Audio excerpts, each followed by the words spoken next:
Also, you've heard me talk about, say the word asset-based community development, which is often shortened to ABCD a lot. So let me just give you a very quick overview of what that is, because you may hear that phrase ABCD thrown out there a lot today. So it's really a localized methodology, inside out roundup methodology for helping neighborhoods and communities discover the local assets and local capabilities, and to build on those to achieve the preferred future that they want. And so it's just something that is the core and the heart of what we do here at Great Lakes Urban. And so with that short introduction to today, I would like to turn now to our panelists. And maybe Jennifer, you can start us off, but if you could just, take a minute or two and share a little bit about yourself as we get started. Sure. So thank you for the opportunity to be here. My name is Jennifer Prophete. I'm the Director of Community Programming for the Hopeful Neighborhood Project. We are kind of have a headquarters in St. Louis, Missouri, but really we're virtual and serve people throughout the United States and Canada, and maybe someday all the way into Africa. Eric, you never know. And I live here in St. Louis with my husband, my 3 kids, and I live in kind of a classic neighborhood, but I've lived in rural America, I've lived in urban America. And so when I talk about neighborhoods, I'm always saying, I know that asset-based community development works in all of them because I've lived in every kind of neighborhood in my life. So it's just really neat to see how neighboring takes different contexts, but really like leaning into the assets and the gifts that you have is a beautiful thing that can be applied anywhere. And so that's what we're doing here in the project and me personally. So thank you again for allowing me to be here. Wonderful. Thank you, Jennifer. Janae, do you mind going next? Absolutely. Thank you, Eric. I'm Janae Relaford. I am the resource connector at Consolidated Social Work Services, and we manage a resource center at 3811 Chestnut Avenue, which is the Chestnut Avenue Family Resource Center. So we were actually already all over the value of intentional neighboring and ABCD. And when we ran across Hopeful Neighborhood, we were just like over the moon. So I'm so happy to be here and share more about our experiences. Yeah, wonderful. And we're over the moon as well to have you here with us, as well as Jennifer and of course, Keisha. Do you care sharing about yourself as we get started? Hi, not at all. Hi, everybody. My name is Lakeisha Cotton. I am a neighbor. I'm a neighbor on the east side of Kansas City, in the Oak Park neighborhood, and I connect with the Chestnut Resource Center regularly and support their efforts. I'm a newer neighbor to the community. I always say I've lived here for about 2.5 years, but it feels closer to 6 or 7 months because of the pandemic and because I work from home. So it's slow moving and growing, connections, but it's happening in East Kansas City. I'm really excited about that. Thank you for having me. Yeah, it's great to have you. Jennifer, maybe come back to you. You mentioned the Hopeful Neighborhood Project. I wonder if you could share a little bit about the organization and kind of your roots and your connection to ABCD. Yeah, absolutely. So at the Hopeful Neighborhood Project, our kind of quick way to describe it is we equip and inspire everyday people to live into neighboring right where they live. So really thinking about those places right around you and what engaged neighboring means there. And so we do a number of things. We have resources to help people get to know their neighbors. As we got into this, we realized that many people don't know their neighbors or don't know them very well. And so we have a lot of resources that provide you ideas and opportunities for multiple connections with your neighbors. And then additionally, we have a 3-step process. And that 3-step process is discover the gifts, imagine the possibilities, pursue the common good. And we'll talk about that a little bit more. But that framework really rests on the foundation of asset-based community development. So as you described, Eric, asset-based community development is really about looking for the assets, looking for what's strong, not what's wrong, doing things with, not to, having local people who live in the neighborhood, and their gifts be what drives the neighboring and the change in the community. And so at the Hopeful Neighborhood Project, because we live on that foundation, we have resources, we have tools, but I'm always like, we're a tool in the tool belt of people who actually live there. We don't go into neighborhoods and do anything. We try to equip and inspire the people who are there with extra resources, extra support. We have coaching, so cheerleading, accountability, anything that you need to kind of, we want to do things with neighborhoods, not to or for. So that's the Hopeful Neighborhood Project in a nutshell. Yeah, it's really amazing what all you have put together. We will drop, I think it's going to drop in the chat some the link so you can get to the website. Really user friendly, so you can access some of these tools and things that Jennifer has been talking about. Let's see, as we could maybe Jennifer, if you could maybe let's go a little bit deeper, right? Maybe you could give us some examples, some tools. Yeah. And then maybe move that then into discussion of, because you've taken sort of like a lot of these things that you've shown and people used and they're working really well, and you put them into a process called the neighborhood lab. And so if you could share like tools that people could take and use, and then maybe talk about the lab process.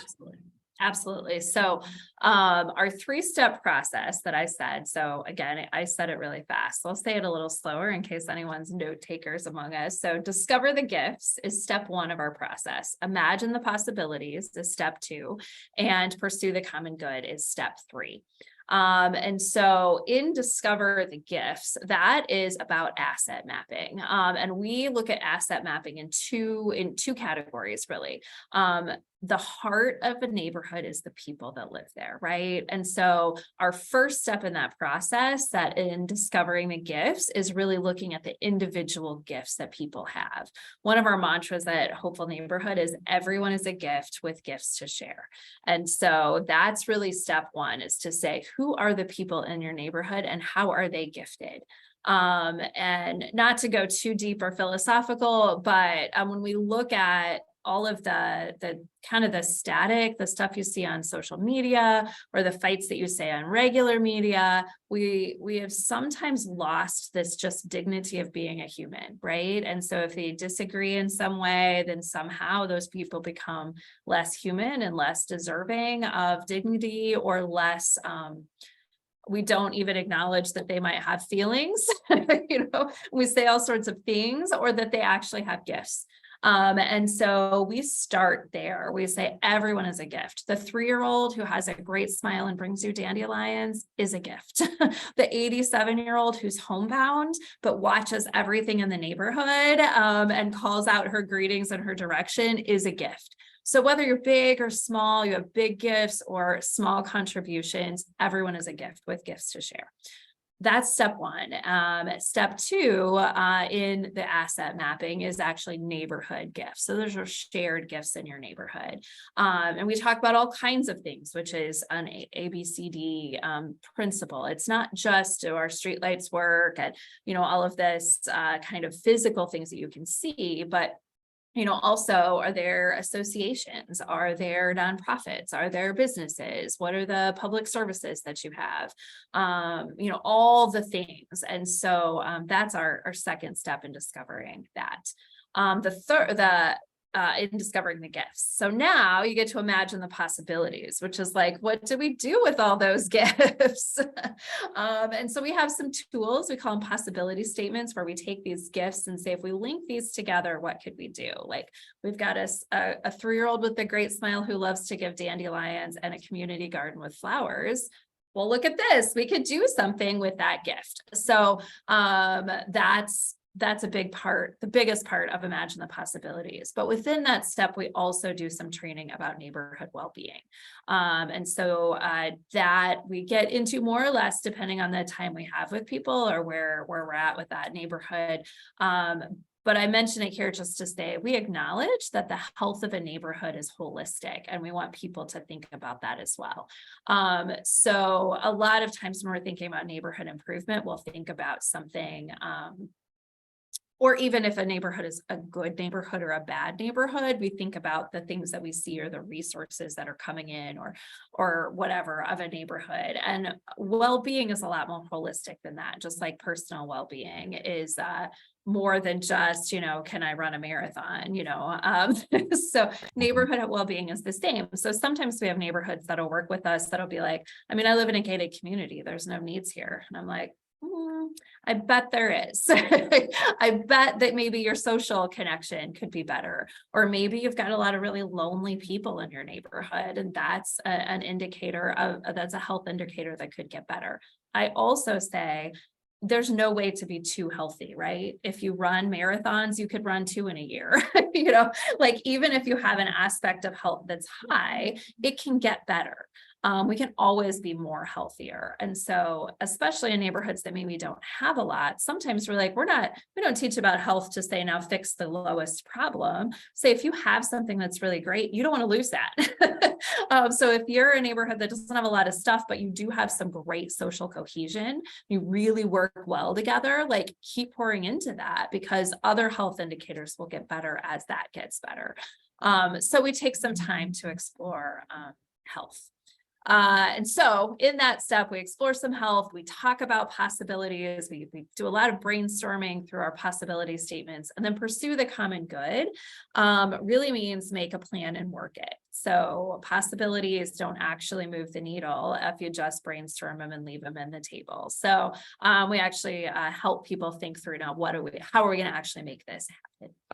So that's our process. And what we've done is we have an online course, so you can have access to all of these tools and you can walk through it together online. But what we found is that that's hard to do without a group. And so although it's accessible, we said, how can we walk with people better?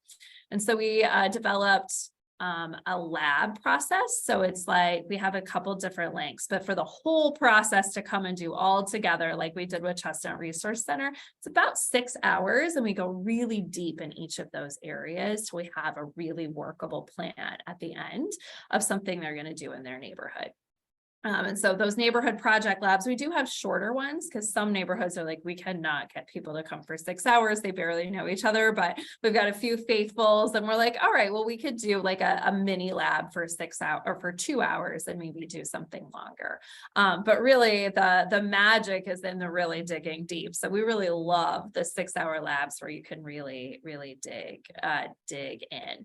And so that's our lab process. And you do an application for that. So we look at, we're not into rejecting people, but also wanting to make sure that you understand what we offer and that we understand where you're at, and that you're really open to possibilities. So the lab doesn't work super well if you're like, so we've been wanting to build a playground and we want someone to come in and like teach us how to do the plan. Well, that's a different thing. We really want to explore all the assets and look at everything and be really open to what possibilities come from the gifts. So that was a much longer explanation, but hopefully helpful. And there you go. That's our neighborhood project labs. Oh, that's so excellent. And it's such a great process. And kind of, you mentioned the Chestnut Avenue Resource Center, having gone through this. Yes. And the joy it is to have somebody to come and talk about that. So let's make this real, right? So that's, Yeah, got exactly. tools right there. But hey, let's hear from Janae. But let's start first with sort of give us some context. What is the resource Chestnut Avenue Resource Center, Family Resource Center? A little bit, about the Oak Park neighborhood that went through this process, and what is it that triggered you to say, hey, let's get the Hopeful Neighborhood Project folks in here to go take us through this process? Well, yes. So the Chestnut Avenue Resource Center Consolidated Social Work Services was founded by Reverend Esther Hosendorf. She's an evangelist and just a longtime community servant and advocate. And the Resource Center's been organizing, I want to say I know it's more than 5 years, maybe about 6 or 7 now. So I don't want to give a little background of this resource center. So it actually used to be a drug house in the neighborhood.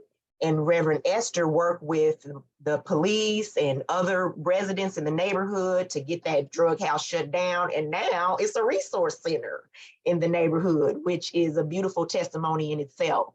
But we have a neighbors group. We have a beautiful garden next door to the resource center where we engage the residents in the planting and the harvesting of that garden. And we now have what we call gifts of the neighborhood because of our relationship with the Hopeful Neighborhood. So what made us want to connect with them, as I shared, we were already engaged in intentional neighboring efforts through our neighbors group, and just wanting to go deeper with that. And Dr. Joan McDowd, she is the center director, a volunteer center director. And she is the one who came across Hopeful Neighborhood and brought it to me. And we went on their website and I was like, this sounds amazing. So we contacted them and had a discussion and organized the whole thing to bring some residents in.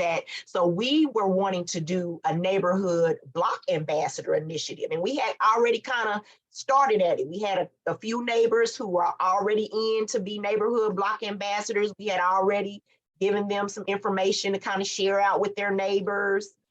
So we wanted to grow that.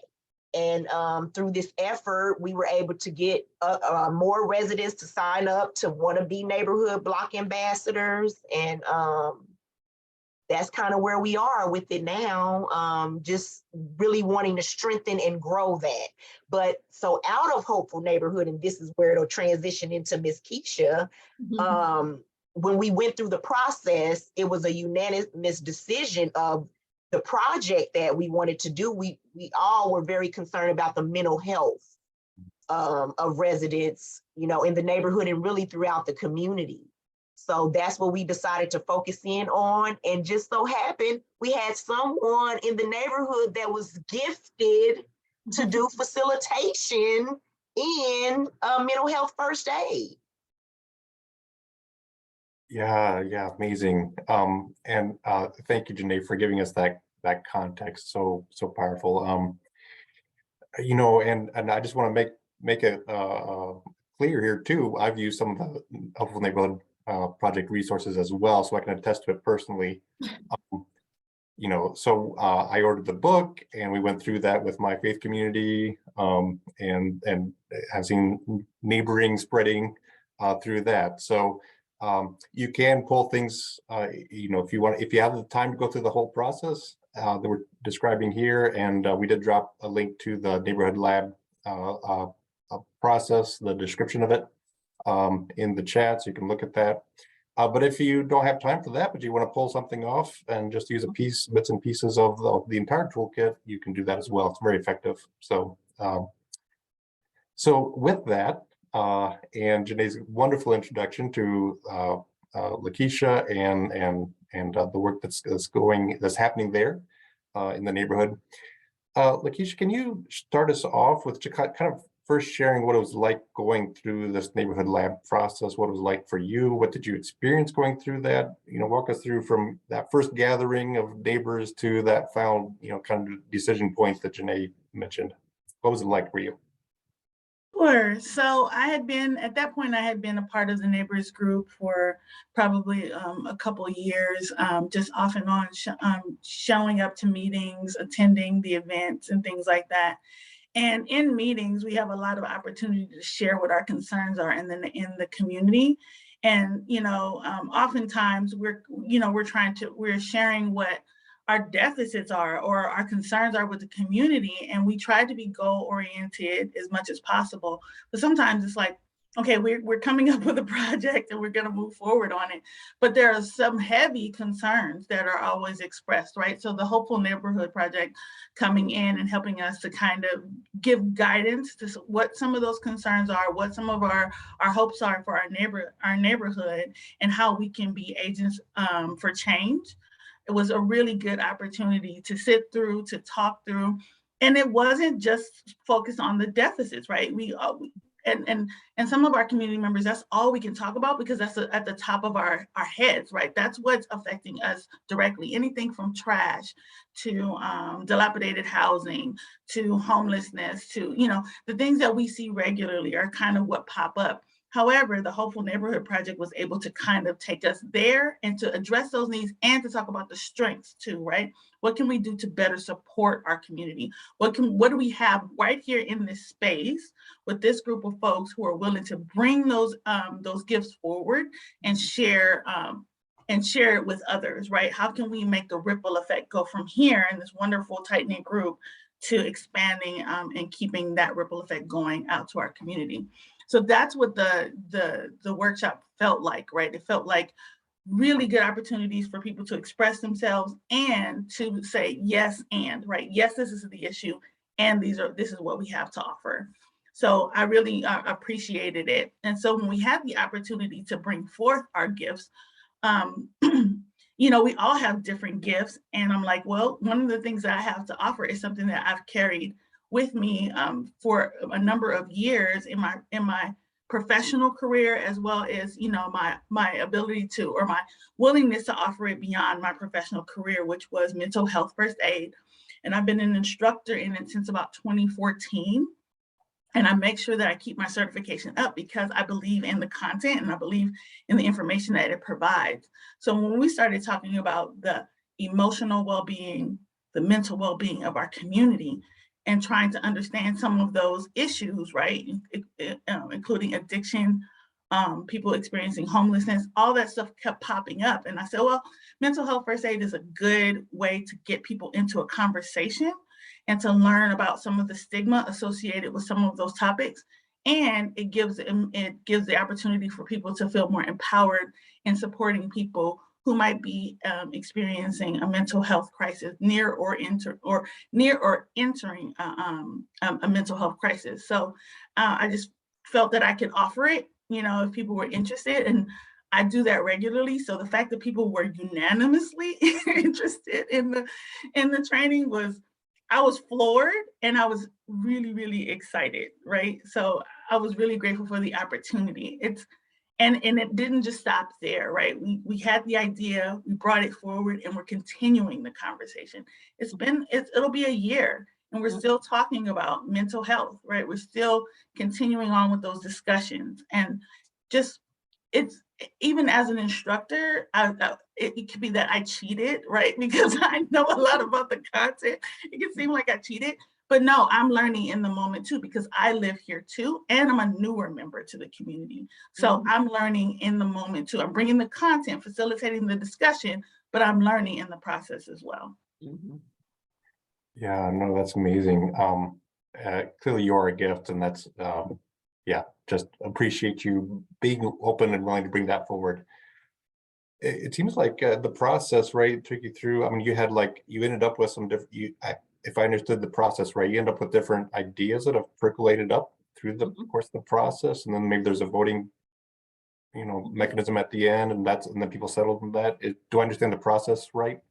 Yeah. So we came up in that particular group. There was probably 18 at least possibility statements, small groups put together. And so we'll do as facilitators a little bit of like, yes, renovating is the word I want. Renovating a house is a good project, but maybe not something doable for this group. So we really want to walk out of that room with something that just that group can achieve. And then they can grow to that kind of, project, but we want to start with something they can achieve. So after we've kind of, got it down to achievable sort of things, we have people just walk through and put votes on. And in that lab, we had 2. And the first one, everyone was super into. I think it was voter education. And we talked through like, what would the details, what would it take? Do we have what we need? Blah, blah, blah, blah, blah, blah. Then we did mental health first aid. And it was the same, like people were, but but more palatable.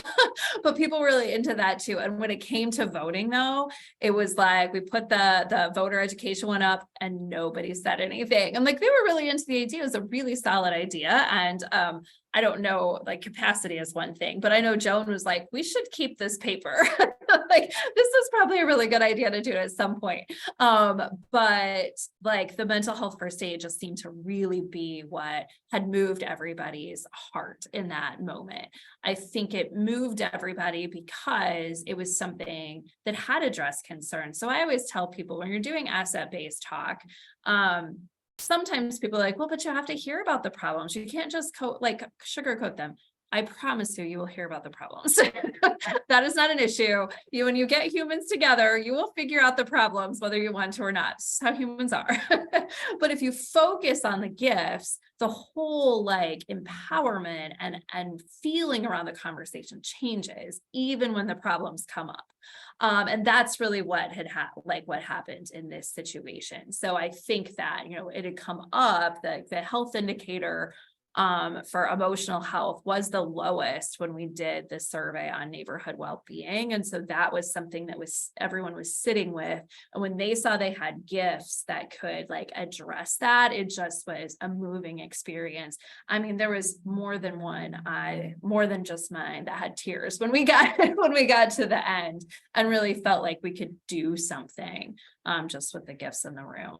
I kind of went off, but that's how the process worked, and that works in general, and that's how it works specifically here. Yeah, thank you for adding that, Jennifer. And Janae, I want about your perspective, right? You invited the Hopeful Neighborhood Project in. You went through this process. It's been a year now. There's still a group, moving this forward, but taking a look at the whole process. What did it do for the neighborhood? Invaluable. What is done for the neighborhood is invaluable. To be able to assess the gifts and literally apply that to something it's a game changer. So we put surveys together. We use the neighborhood block ambassadors to complete those surveys with their neighbors. We compiled it all in a database, and now we're actually organizing activities around the sharing of these gifts. So we're doing something called Two Gather Tuesdays. So one Tuesday out of the month, we're bringing these residents together, that all these gifts we've identified, and we've got a couple of them sharing their gifts to the rest of the neighbors in facilitator style. Like, we got somebody who's going to teach us how to make piñatas. We have someone that's going to do job training with us. So the one we just had, we had residents doing poetry. So it was so beautiful. So and we're going to do so much more. So it's been invaluable, and not even just for the residents, or the board and the founder and the staff, the volunteers, all of us. It's been beautiful for us to identify what our gifts are, and then just to see the assets that we have before us. It does increase the hope of what we can accomplish astronomically. Yeah, I love that. Yeah, I almost feel like sometimes I think of this as a muscle, right? We don't use our possibility muscles very well until we start to work it, right? And then good things follow on that, right? Mm-hmm. We don't, and sometimes we say a gift is not a gift until it's given, and this provides this new lens of looking at the world opens the door for everybody to contribute, to give into that, and then we just all flourish. And then, like you say, that just creates a positive momentum that can really harness. Yes, what I forgot to mention about the Oak Park neighborhood, it's in the 3rd district of Kansas City, Mm-hmm. and which is one of the most economically depressed neighborhoods in the city. So hope is critical when you live in a depressed neighborhood. Mm-hmm. So the opportunities that we've been given to increase people's hope and, make a change, be the change Mhm. that we want to see. And, that can be modeled and spread throughout the rest of the community, because the 5th district is the second, most depressed area in the city. So, we can do well with this and then show other neighborhoods how to do it. Yeah. Yeah, I love it. You can be a gift, a collective gift to the next neighborhood. How amazing is that? Yes. Lakeisha, anything else? I've heard language being used like rich stuff, like hope and empowerment. Do you feel like you've experienced more of that as a result of this process that the neighborhood's been going through? Absolutely. So listening in after, especially like after the mental health first aid session, for example, hearing what people's thought processes change and how to approach and support people. There was a lady who's recently passed away. Miss Tina was a neighbor of ours, and about maybe 3 to 4 weeks, maybe at a meeting following the mental health first aid session, I heard her speak about how her husband was on the phone with someone who might have been having a mental health challenge or in a crisis, and he was using stigmatizing language, and she was like, or trying to diagnose, or it was something to that effect, and she was saying, "Well, we don't diagnose," right? That was some of the language that came out of the training, right? And to hear people speak more hopefully about their neighbors who might be in distress. Sometimes it's easy to tune things out or to disregard people, as Jennifer stated, like to kind of throw them away if they're not living up to your standards, or if you don't feel that they are a great contribution or a contribution to the community. And so to hear people shift their understanding about other human beings, right, who might have experienced trauma, who are still working through their trauma, and to understand that there's hope for them as well, and to hear that hope come from those conversations, because we're as a neighbor, we're speaking directly to the issues that we are seeing in real time, right? And so just hearing the conversation shift and the expressed interest in continuing the conversation was what brought me hope, because I'm gonna just share. I'm from Compton, California, which looked a lot like Kansas City. Then I moved away from Compton, California for a while, and now I'm back in a situation where it could be triggering to me, right? It's triggering to live in a community where there's sirens consistently, where there's a lot of trauma expressed, right? But to be able to look in the direction of hope from other neighbors who also live in my community, it's just been astronomically supportive of me in this neighborhood, and I hope that I offer that as well.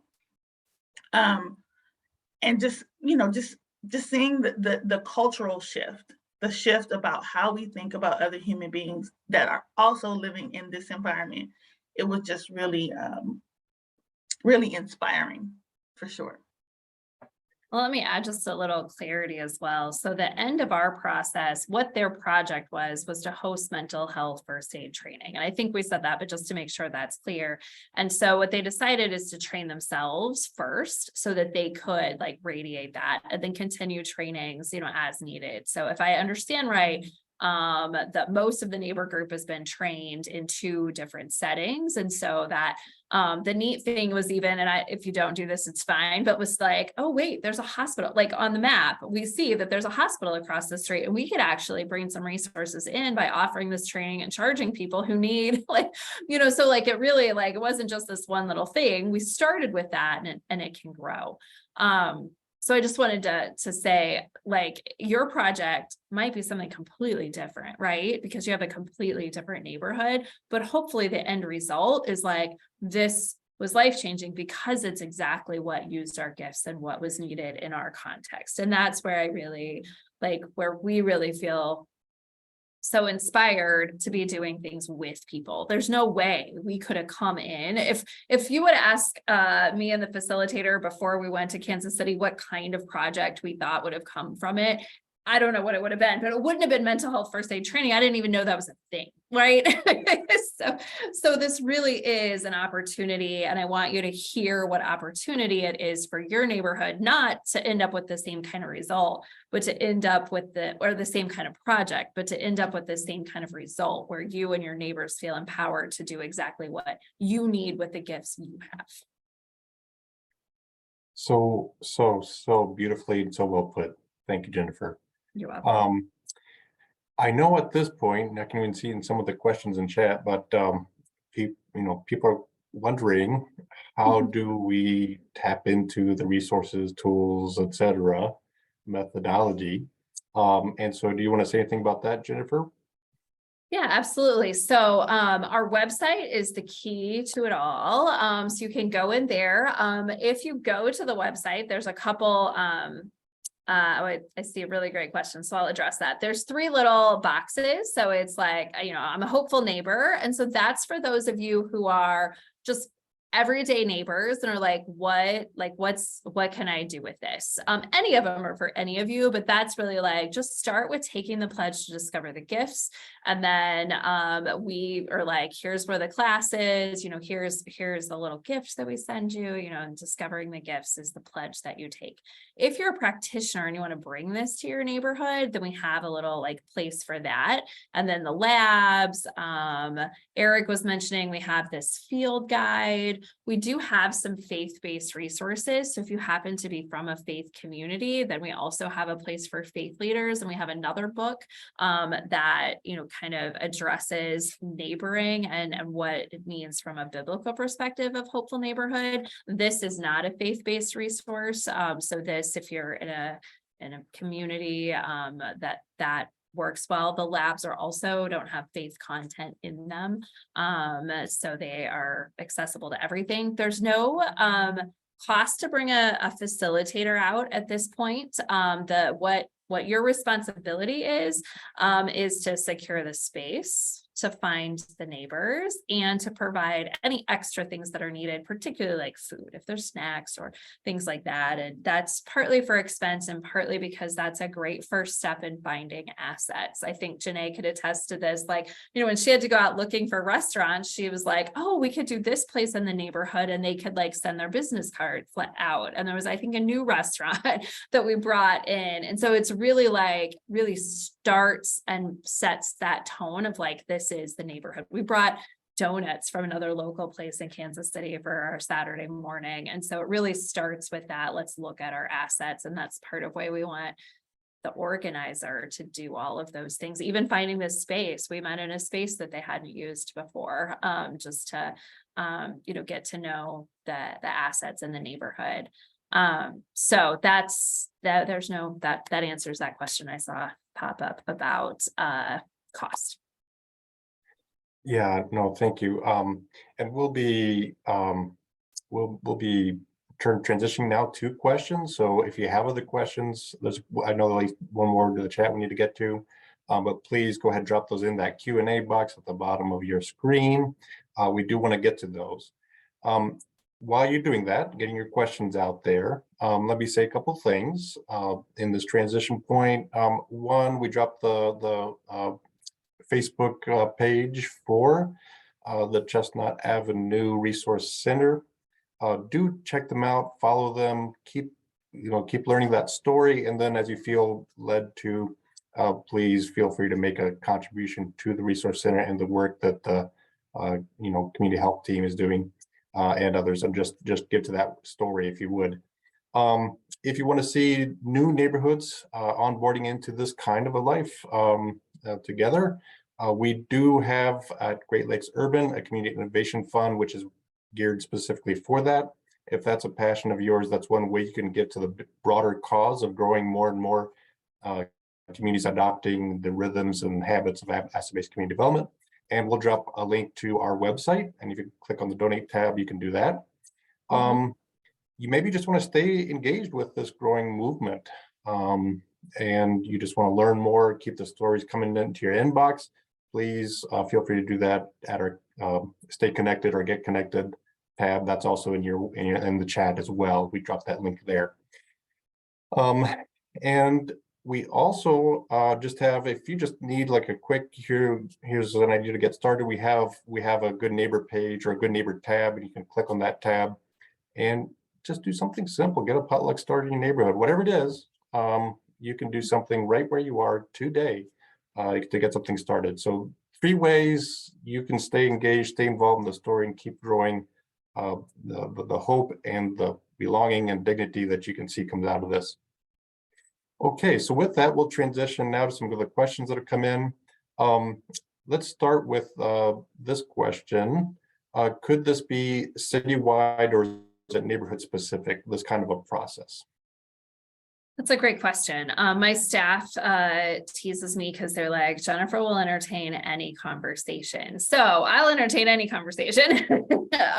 But it's designed, like the labs are designed to be people within walking distance from each other. And so cities that we've talked about doing this kind of lab process within neighborhood organizations within the city already. So having the citywide conversations we've had of like, how can we spread some of these resources or some of these concepts throughout an existing structure within the city. But that also kind of depends on how big of a city you're talking about. So, you know, I grew up, the town where my family, I grew up on a ranch, but the town where my family was from is 180 people. So if that's the size of city, then citywide probably makes sense because you really can walk to everybody. Or the town I graduated high school is 3,000. Like that might be a doable size to do something like this without making it neighborhood specific. And yet I think there'd be a lot of power in, I mean, I didn't grow up in a really creative town. So like we had Avenue A, B, D, and C. So like, you know, just having those 4 streets, you know, do this, I think there's a lot of power in a hyper local approach to this. But on our website, you can always, if you go to the coaching tab, you can schedule time right on my calendar and, you know, we can chat about your specific context and what tools, whether it's the lab or some other tools might be, you know, helpful for your city. Yeah, great question. Thank you, Cheryl. The other question is, and often comes up and came up again today, is this being recorded? I want to share this with other people. And the answer is absolutely yes, it's being recorded. And if you've been on this call, then we'll be getting it out to you, or folks that have registered, everyone gets a link to the video. And then our past videos as well are on our website. So again, go to the website and you'll find your way to the resource page where you know, we've got some things, including links to all the past episodes as well. So let's I would love for us to now maybe kind of explore a little bit. Let's see.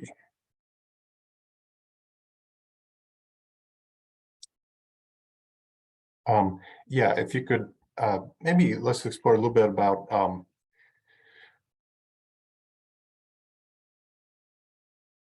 you know, I guess if you could share a little bit about what you see, how would you describe the what I feel like has happened is we got a project going, but then that gave energy, and so other things are starting to happen, right? And so you got this sort of flywheel effect going. So it feels like what you're saying is the end result is, as a neighborhood, we're learning the sort of like the skill of how to harness our assets and create projects for the common good. And I just wonder if you could speak into that. Am I hearing this correctly? Like it's a skill, it's a rhythm, it's, you know, that leads to a lot of different things coming out. There's the initial projects, and there's a lot of stuff that comes out after that. I wonder if you could share a little bit about that. Yeah, because the possibilities are endless. Today, one of the things we talked about, and I'll pass it back to you, but one of the things we talked about that I was excited about is when we do this lab, we put all of the GIFs of both maps like we make it a huge map and it's colorful and there's sticky notes with all the gifts.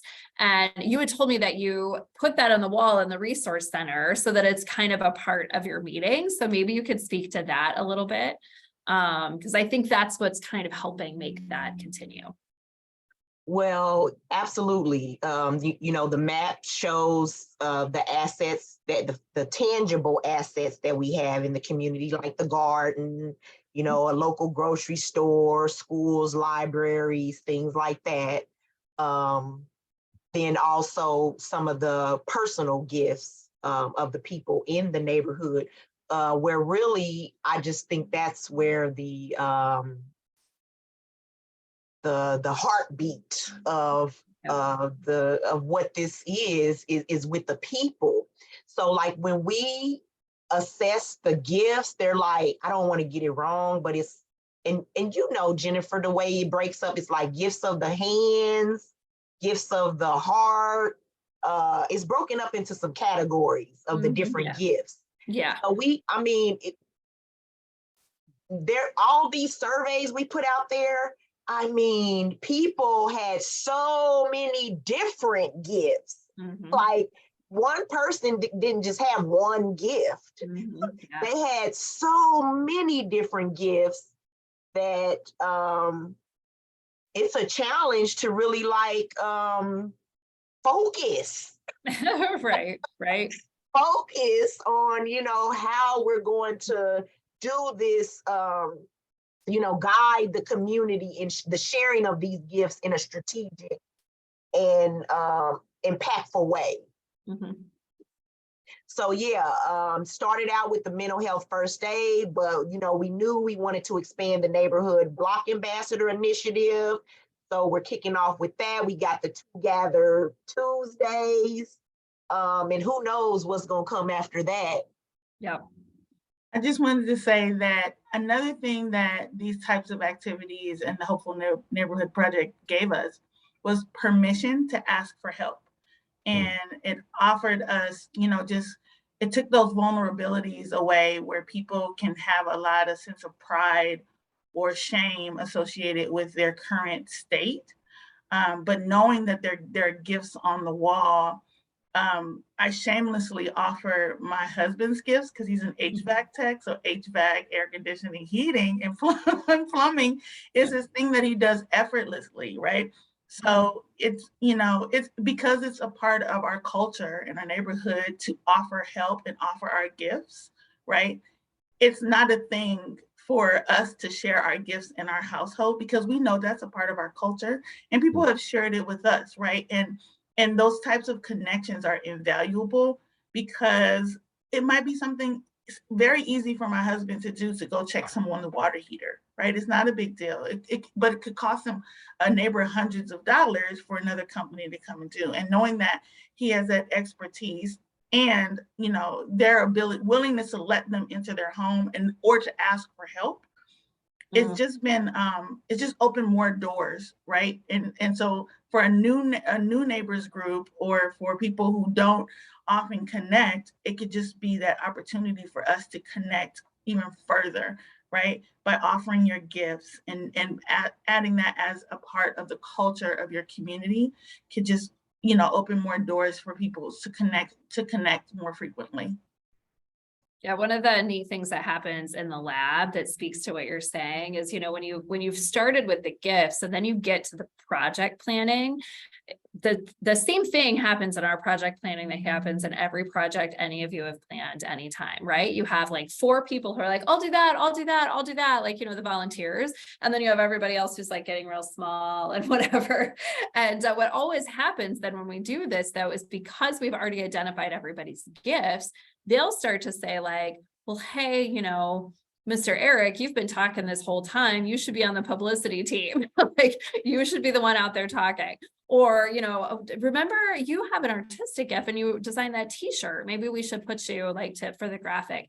And then people are like, oh, well, I can do that. That's easy. Like I thought volunteering meant I was going to have to do something like hard and uncomfortable for me because that's a lot of our experience, right? When you want to get involved in something, you show up to the meeting where somebody else has planned the whole project And then they ask you to do something that like they've already thought of and isn't easy for you at all. And so you either make yourself do it or you figure out an excuse and you never go back. But when you've started with the gifts, it becomes like, well, that's an easy thing to share. I didn't really realize that that was giving. And I think that's what Keisha's talking about also, like it gives permission to ask for help. And also it's like, oh, I can help my neighborhood with things that aren't hard for me.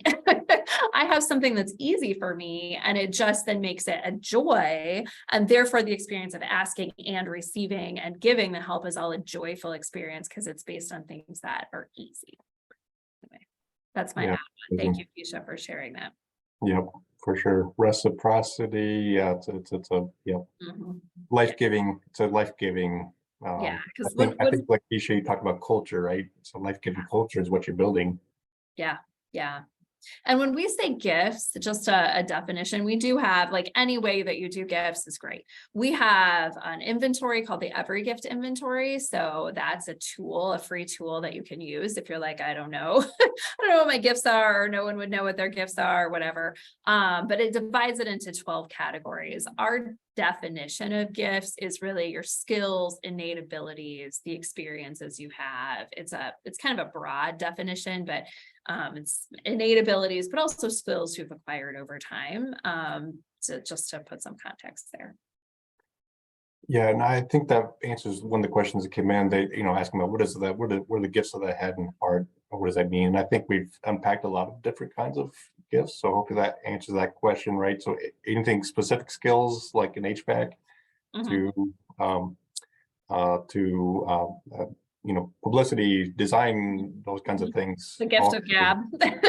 Yeah, all that is useful and needed right within a neighborhood. And so it's about engaging those. There is also a question that asks this.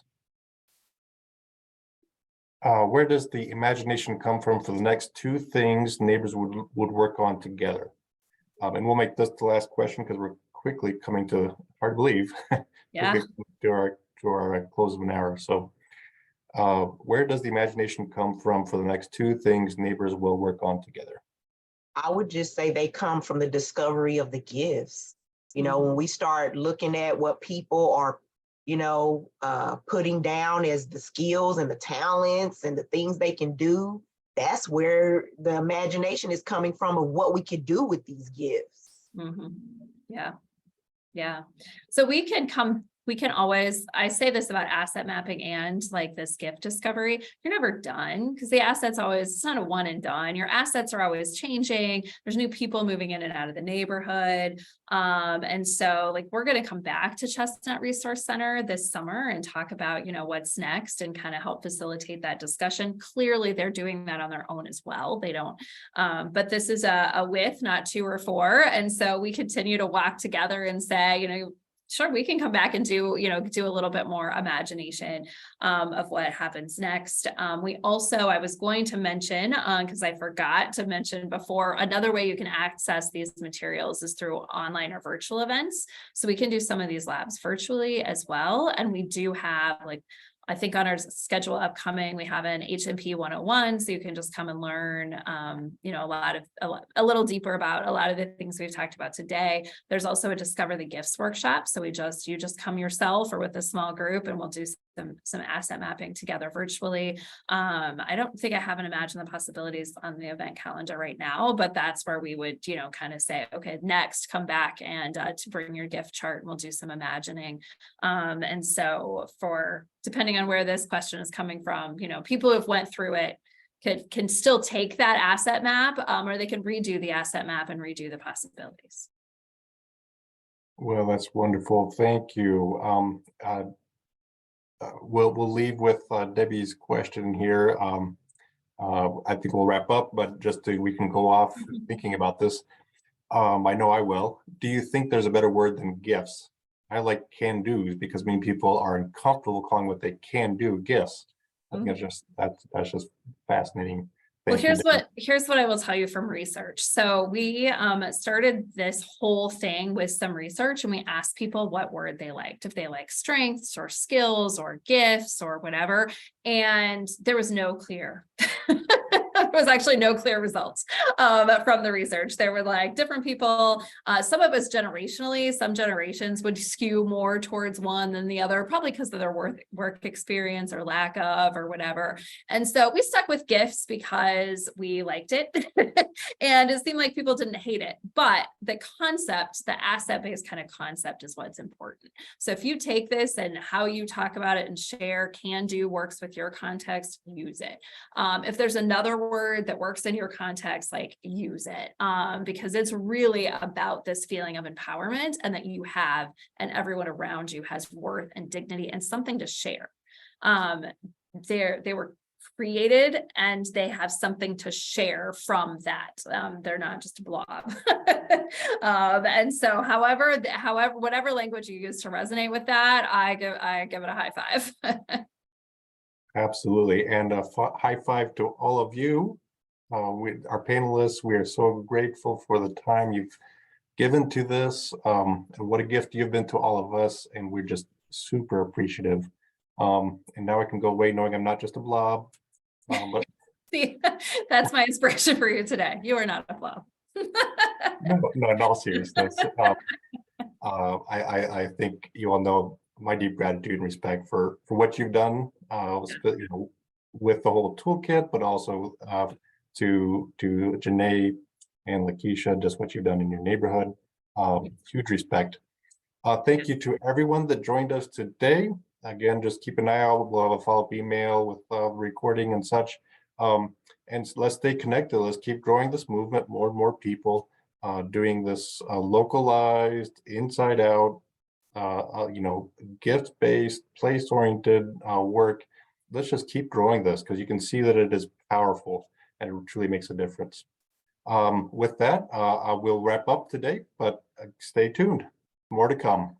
Thank you so I much. should say we did have someone on here from Indianapolis, and we'll be going to Indianapolis next quarter. So, so do stay tuned. It's going to be really, really exciting, and we're going to think a little bit more, tease out a little bit about how do you fund this work, how do you support it financially, because it takes some of that to make this work. So, stay tuned. Exciting things to come. And again, thank you all.